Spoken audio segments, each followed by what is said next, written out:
Yo, what's up guys, welcome back to the channel. In today's video I'm going to show you how to customize Digit's text message alerts.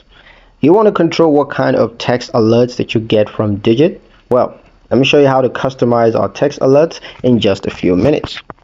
Step 1, open the Digit app and go to settings. Of course, it goes without saying that you're going to have to log in using your account credentials, but once you're in, go to settings. Now there you're going to tap on notifications.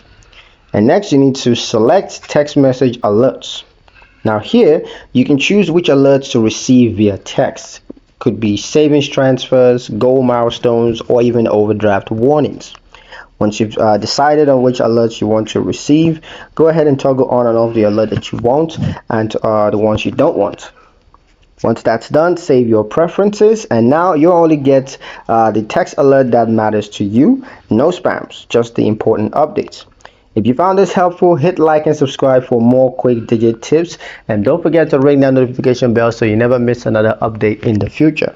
Thank you guys for watching, and I'll see you in the next one.